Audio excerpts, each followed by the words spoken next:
Ever pondered over how convolutional neural networks, or CNNs as they are more commonly known, work? How they manage to process images, recognize patterns, and identify objects?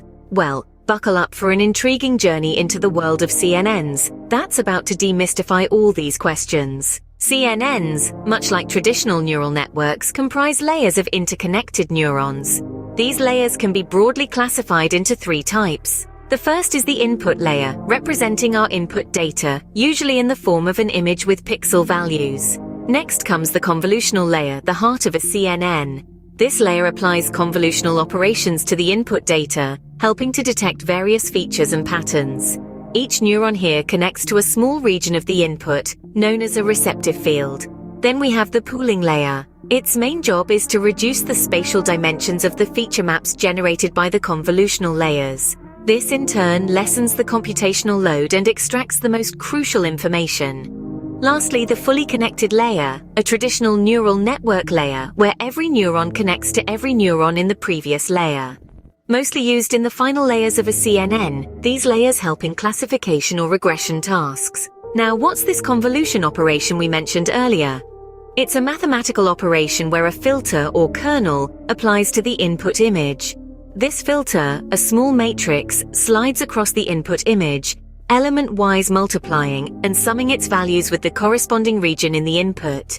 This operation extracts features like edges, corners, and textures from the input image.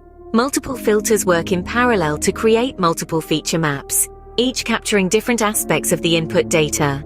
Pooling, on the other hand, is a downsampling operation reducing the spatial dimensions of the feature maps generated by convolutional layers.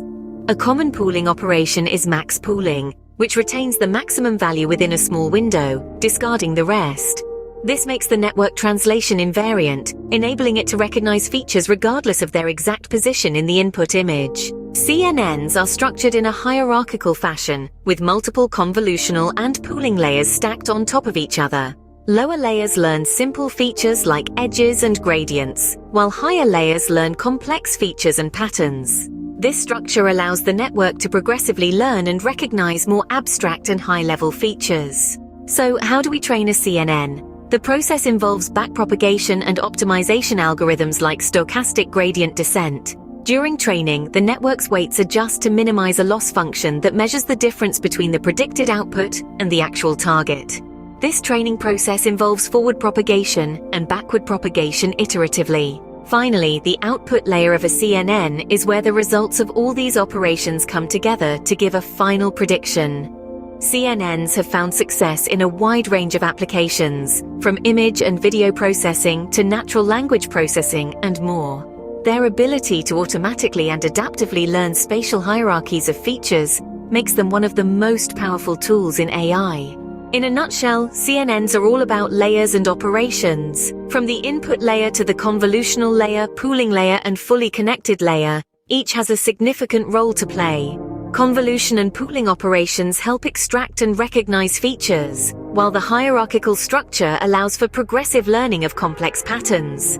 With training, these networks can make accurate predictions, making them a vital tool in numerous AI applications.